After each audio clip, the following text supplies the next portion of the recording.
আজকের এই বৃহৎ জনসভায় আমরা স্বাগত জানাচ্ছি তৃণাঙ্কুর ভট্টাচার্য, রাজ্য সভাপতি, তৃণমূল ছাত্র পরিষদ। সেই সঙ্গে আমাদের সাথে রয়েছেন জেলা তৃণমূল ছাত্র পরিষদের সভাপতি অভিজিৎ সিনহা মহাশয়, তাকেও আমরা স্বাগত জানাচ্ছি মূল মঞ্চে। আরো একবার জোরে করতালি চেয়ে নিচ্ছি প্রত্যেকের কাছ থেকে।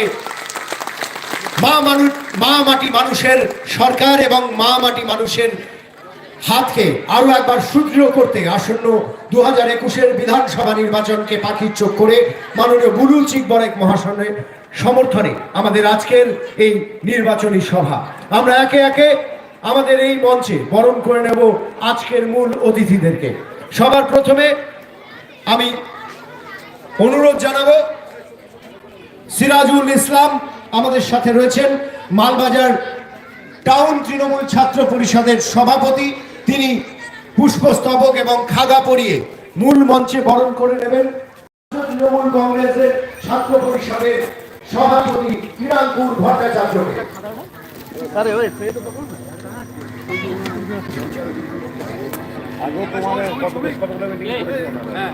আমরা মূল মঞ্চে বরণ করে নিচ্ছি রাজ্য তৃণমূল ছাত্র পরিষদের সভাপতি তৃণাঙ্কুর ভট্টাচার্যকে।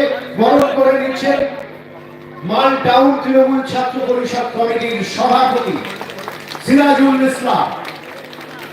আমরা বরণ করে নিচ্ছি আমাদের সাথে রয়েছে শ্রী স্বপন সাহা মহাশয়, মালবাজার টাউন তৃণমূল সভাপতি, জেলা নেতৃত্ব তথা মালবাজারের নগর উপকার এবং মালবাজারের প্রাক্তন চেয়ারম্যান শ্রী স্বপন সাহা মহাশয়কে আমরা বরণ করে নিচ্ছি জোরে করতালি দিয়ে।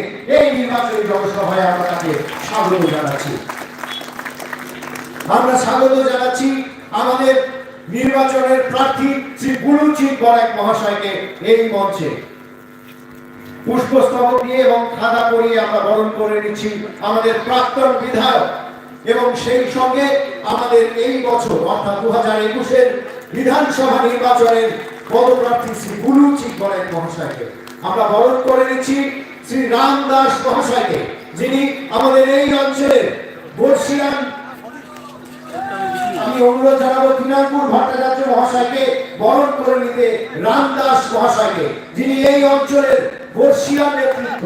বরাবর কয়েক দশক ধরে যিনি এই অঞ্চলের মানুষের সুখে দুঃখে মানুষের পাশে থেকেছেন এবং এই নির্বাচনে আরো একবার মমতা বন্দ্যোপাধ্যায়ের হাতকে সুদৃঢ় করতে তিনি এগিয়ে এসেছেন। প্রত্যেকের কাছ থেকে জোরে করতালি আরো একবার রাম দাস মহাশয়ের জন্য। আমরা বরণ করে নিচ্ছি মাননীয় অভিজিৎ সিনহা মহাশয়কে, জেলা তৃণমূল ছাত্র পরিষদের সভাপতি শ্রী অভিজিৎ সিনহা মহাশয়কে আমরা বরণ করে নিচ্ছি আমাদের এই মূল মঞ্চে।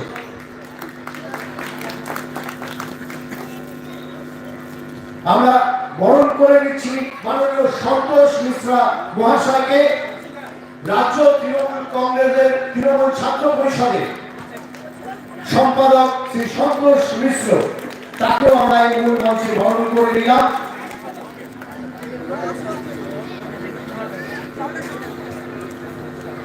সবার প্রথমে আর কথা না বাড়িয়ে আমরা আমাদের জনসভা শুরু করব এবং জনসভা তাকে দিয়ে শুরু করব যিনি আমাদের এই বিধানসভার বহু বছর ধরে যিনি বিধায়ক পদ সামলেছেন, বহু বছর ধরে যিনি আমাদের এই বিধানসভার মানুষের কথা রাজ্য বিধানসভায় তুলে ধরেছেন।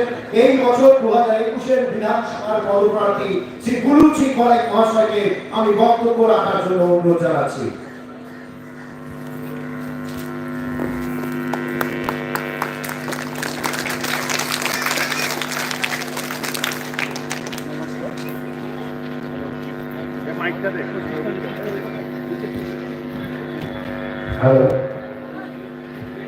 নমস্কার। আজকে আমাদের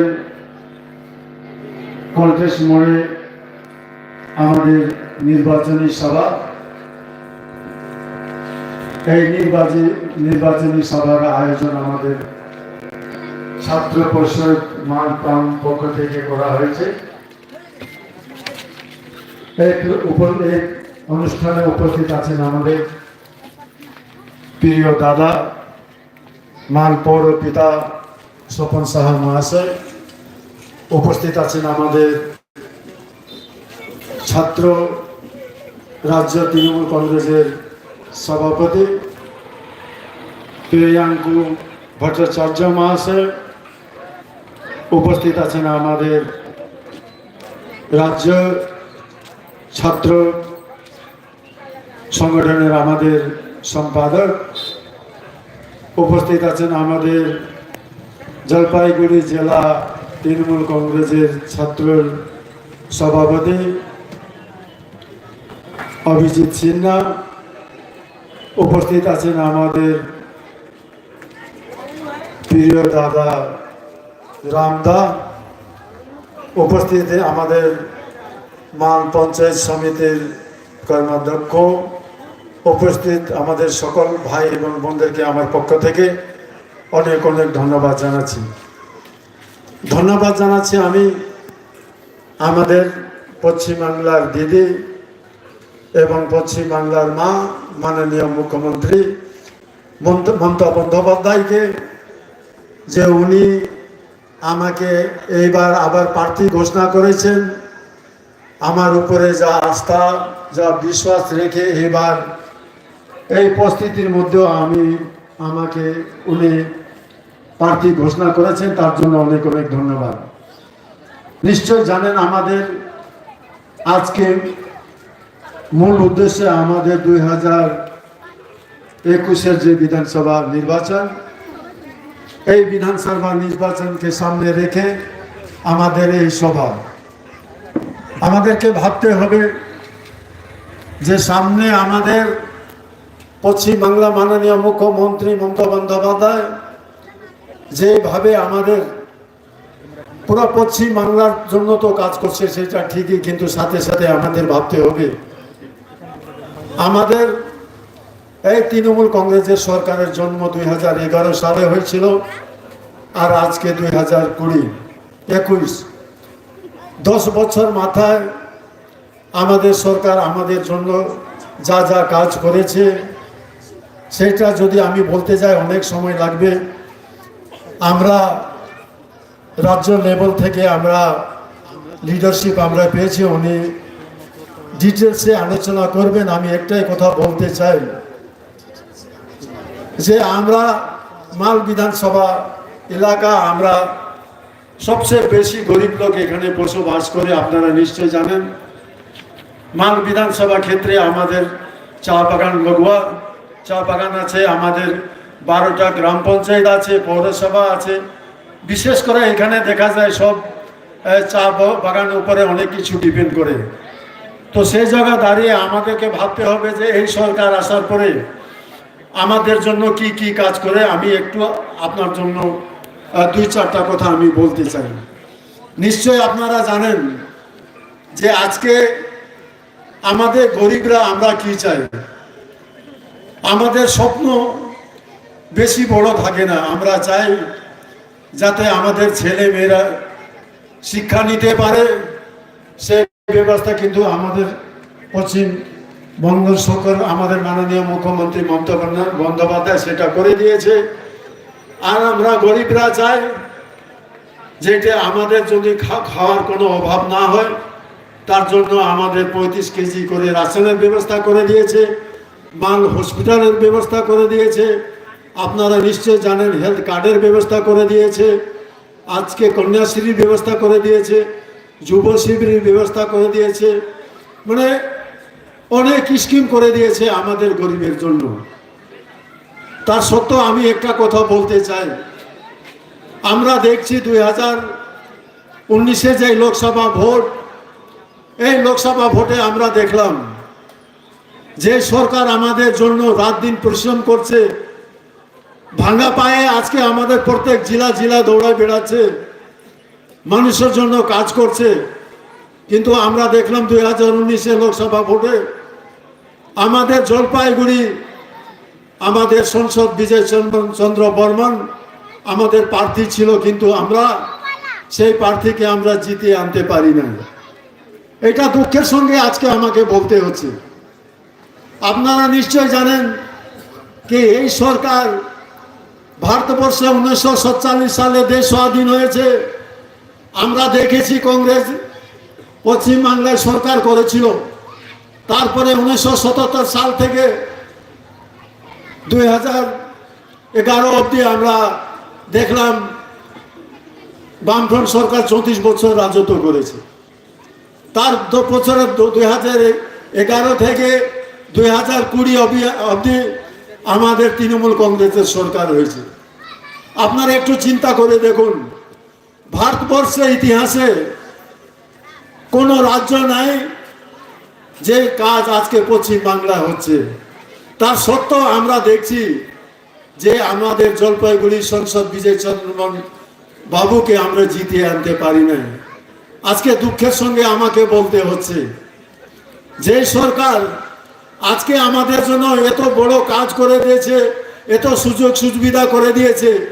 আর একটা কথা বলতে পারি আমি, যে আজকে চা বাগানে আপনারা নিশ্চয় জানেন 2011 সালে 67 টাকা 50 পয়সা ছিল, আজকে 202 টাকা হাজিরি আছে।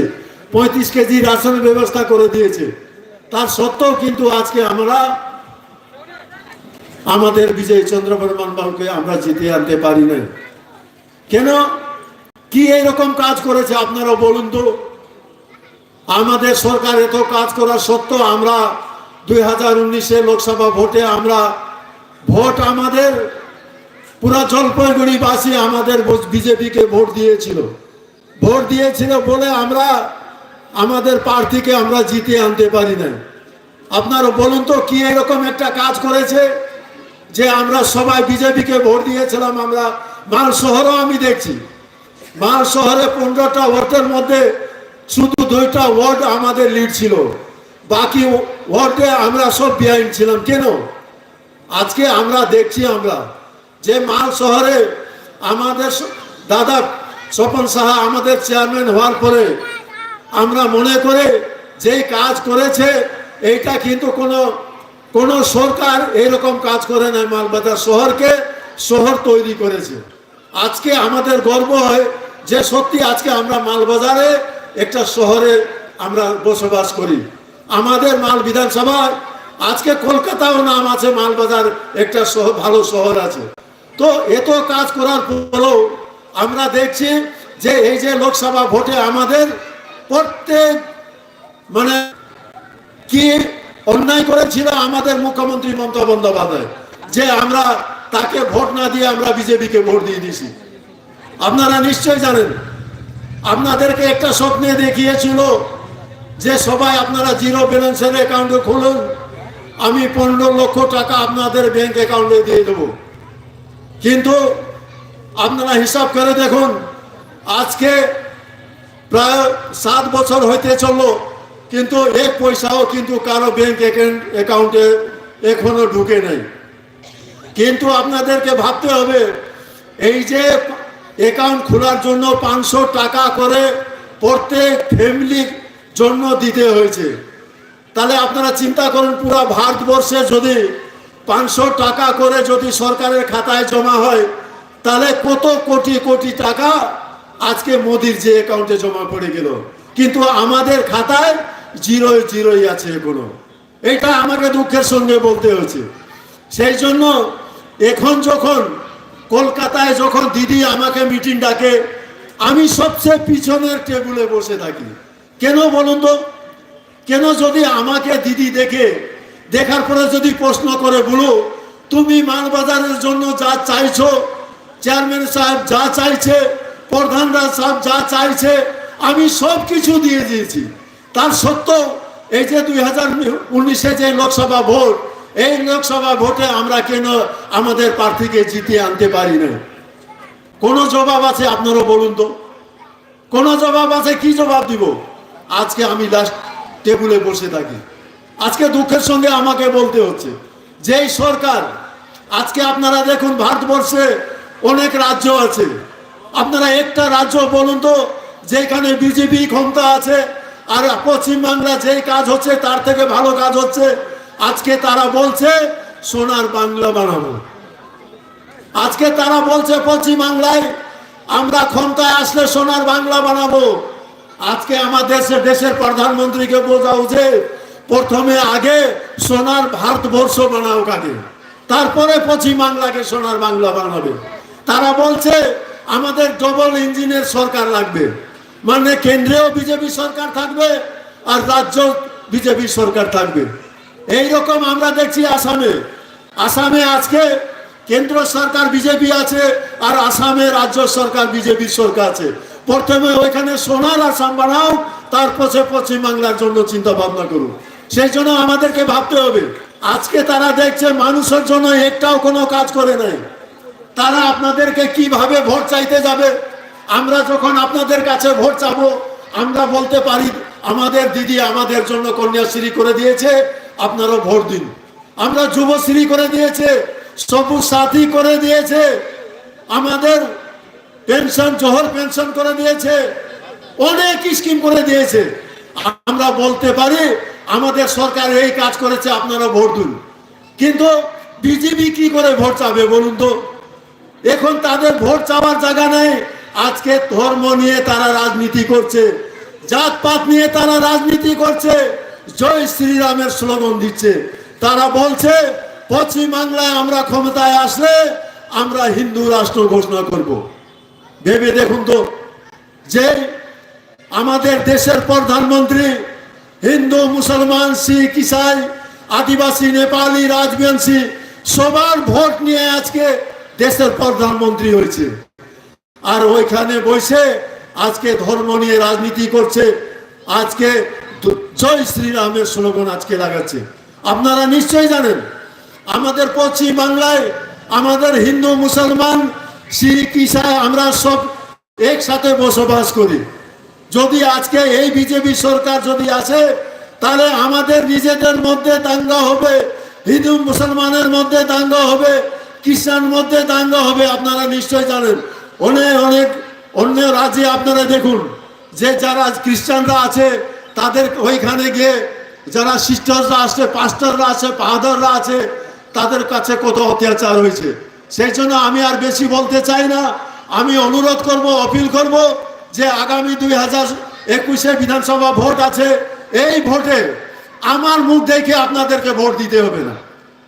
আজকে যদি আমি তৃণমূল কংগ্রেস করে আমাদের মাননীয় মুখ্যমন্ত্রী মমতা বন্দ্যোপাধ্যায়ের মুখ দেখে আমি করি, কেন পশ্চিম বাংলা যেভাবে আজকে কাজ হচ্ছে, ভারতবর্ষের বুকে কোনো রাজ্যে এরকম কাজ হচ্ছে না। সেই জন্য আমি দিদির মুখ দেখে আমি তৃণমূল কংগ্রেস করি। আর দিদি বলেছে 294 বিধানসভায় প্রার্থী আমি, বুলু চিক বরাইক আমার দুধ হিসাবে কাজ করবে, আমি তার দুধ। আপনারা সবাইকে আমি বলবো আমাদের প্রার্থী হলো আমাদের পশ্চিম বাংলার দিদি, পশ্চিম বাংলার মা। আপনারা সবাই দিদির মুখ দেখে তাকে জোড়া ফুলে ভোট দিয়ে জয়যুক্ত করবেন, এই আশা ভরসা রাখে আপনাদের সকলকে আমার পক্ষ থেকে হার্দিক ধন্যবাদ এবং নমস্কার জানাই আমার বক্তব্য এখানে শেষ করছি। জয় হিন্দ, বন্দে মাতরম, তৃণমূল কংগ্রেস জিন্দাবাদ, মমতা ব্যানার্জি জিন্দাবাদ। অসংখ্য ধন্যবাদ মাননীয় বুলু চিক বরাইক মহাশয়কে।